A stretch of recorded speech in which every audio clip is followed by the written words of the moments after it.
বিগত কিছুদিন ধরে তোমাদেরকে শুধু আমি চিকেনেরই রেসিপি দেখিয়েছি, মাঝখানে একটা মাছের রেসিপি আমি দিয়েছিলাম।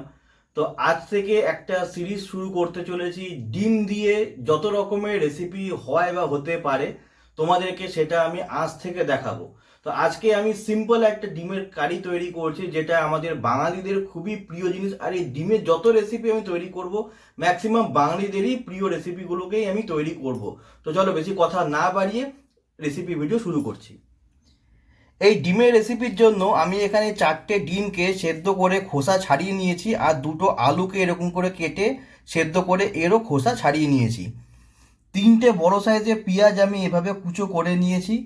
একটা বড় সাইজের টমেটোকে আমি এভাবে কুচো করে নিয়েছি। কিছু মশলা লাগবে, যার মধ্যে 1 চা চামচের মতন আমি শুকনো লঙ্কার গুঁড়ো নিয়েছি, আধা চা চামচের মতন আমি হলুদ গুঁড়ো নিয়েছি, আধা চা চামচের মতন আমি জিরে গুঁড়ো নিয়েছি, আর 1 চা চামচের মতন আমি ধনে গুঁড়ো নিয়েছি। আর এখানটাতে আমি আদা রসুন পেস্ট করে রেখেছি। এই আদা রসুন কিন্তু আমি লবণ দিয়ে পেস্ট করেছি, তাই লবণটা আমি সবার লাস্টে চেক করব। আর বাকি কিছু গোটা মশলা লাগবে, সেটা তোমাদেরকে আমি রান্না করতে করতে তোমাদেরকে দেখাবো। কড়াই বসিয়ে দিয়েছি, কড়াইতে তেল গরমও হয়ে গেছে। এবার আমি ডিমগুলোকে ভেজে নেবো এর মধ্যে।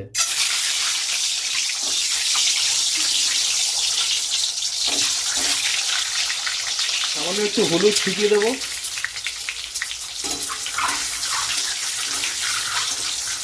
তোমরা চাইলে পারে হলুদ দিয়েও ডিমটাকে সেদ্ধ করতে পারে, ভাজতে পারো।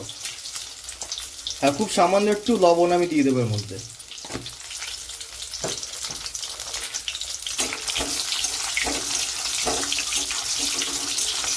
এর বেশি আমি ডিম ভাজবো না।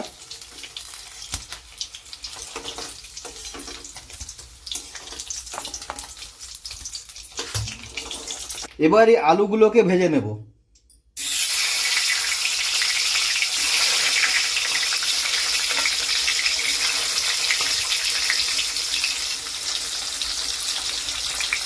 সামান্য একটু হলুদ ছিটিয়ে দেবো এর মধ্যে।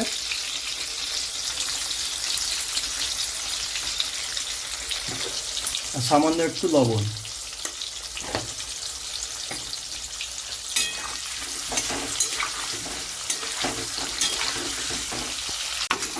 আলু ভাজা হয়ে গেছে, এর বেশি আর ভাজবো না। এবার আমি আলুগুলোকে তুলে নেব।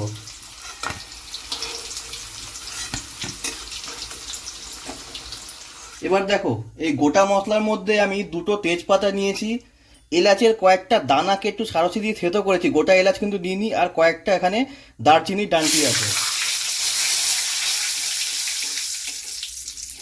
এবার এটাকে দিয়ে দিলাম, খুব সুন্দর একটা গন্ধ বেরিয়ে যাবে।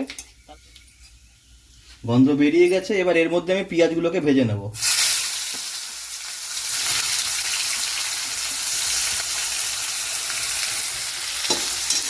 এবার এই পেঁয়াজটাকে আমি লালচে লালচে করে ভেজে নেব। আমি কিন্তু হাই ফ্লেমে করছি।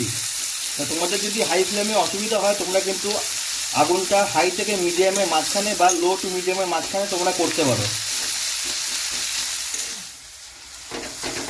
পেঁয়াজ আমাদের ভাজা হয়ে গেছে, এর বেশি আর আমি ভাজবো না।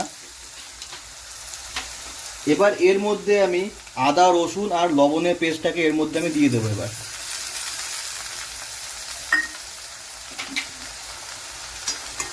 দিয়ে এটাকেও এবার খুব ভালো করে ভেজে নেব, যতক্ষণ না এর কাঁচা গন্ধটা চলে যাচ্ছে।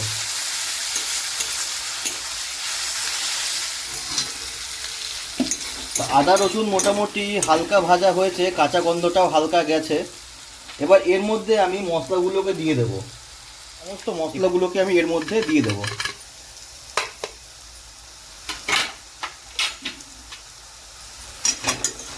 এবার আমি পুরো মশলাটার সঙ্গে এটাকে ভালো করে কষিয়ে নেব।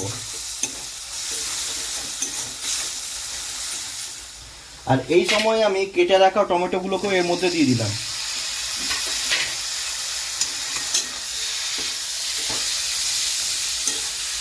এবার আর মশলা জ্বলবে না, কারণ টমেটো গলবে, টমেটো গলে টমেটো জল বেরোবে। এবার আর মশলা জ্বলবে না। মশলা আমাদের ভাজা হয়ে গেছে, দেখো তেল ছেড়েছে মশলা। এবার এর মধ্যে আমি আধা চা চামচের মতন চিনি এর মধ্যে দিলাম আমি।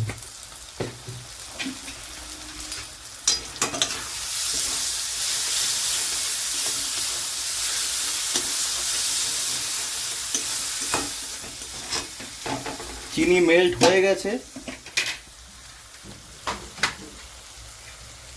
এবার আমি এই ভেজে রাখা আলু ডিম সব আমি একসাথে এর মধ্যে অ্যাড করে দিচ্ছি। দিয়ে এবার এটাকে খুব ভালো করে আমি সব মশলার সঙ্গে মাখিয়ে নেব। 2 মিনিট নাড়াচাড়া করেছি। এবার এর মধ্যে আমি যে শিলপাটার মধ্যে আমি আদা রসুনটাকে বেটেছিলাম ওইটা ধোয়া জল আমি এর মধ্যে দিয়ে দিলাম। দিয়ে আঁচটাকে বাড়িয়ে দেবো। এবার বাড়িয়ে দিয়ে খুব ভালো করে আমি এটাকে মাখিয়ে নেব। তোমরা যেরকম তোমাদের মানে ঝোলের দরকার সেই হিসেবে তোমরা জল দেবে।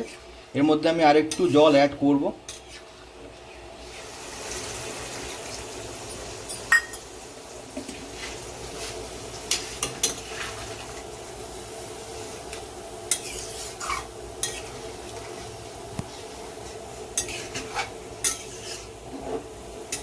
এই যে বাটিটা দেখতে পাচ্ছ, এরকম বাটির আমি 2 বাটি জল দিয়েছি। এর মধ্যে কত ml জল আছে আমি জানি না।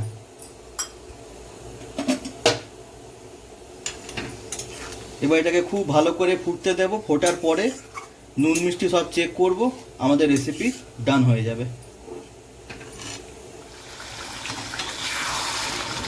আমাদের ডিমের ঝোল এবার হয়ে গেছে রেডি। আমি আর শুকাবো না। তোমরা যদি চাও আর একটু শুকাতে পারো, বা তোমরা যেরকম ঝোল চাও সেরকম ঝোল করতে পারো। আমি ঝোল রাখবো কারণ ভাত দিয়ে খাবো সেই জন্য। ব্যাস, খুব সিম্পল একটা রেসিপি, খুব সহজভাবে তোমাদেরকে দেখালাম। এবার পরপর ডিমেরই রেসিপি আসবে। ডিমের যত রকমের রেসিপি আমার জানা আছে তোমাদের সঙ্গে সবগুলো শেয়ার করব। তো ভিডিওটা কেমন লাগলো অবশ্যই কিন্তু আমাকে কমেন্ট করতে জানাতে ভুলো না। যদি খুব ভালো লাগে তাহলে সবার সঙ্গে শেয়ারও করে দিতে পারো। আর আমার চ্যানেলে যদি নতুন ভিজিট করছো তাহলে কিন্তু চ্যানেলটাকে অবশ্যই সাবস্ক্রাইব করতে ভুলো না। আর আমার কোন ভিডিওগুলো তোমাদের বেশি ভালো লাগছে সেটা কিন্তু অবশ্যই কমেন্ট করে জানিও। তো আজকের মতো ভিডিও আমি এখানেই শেষ করছি। তো আজকের মতন টাটা।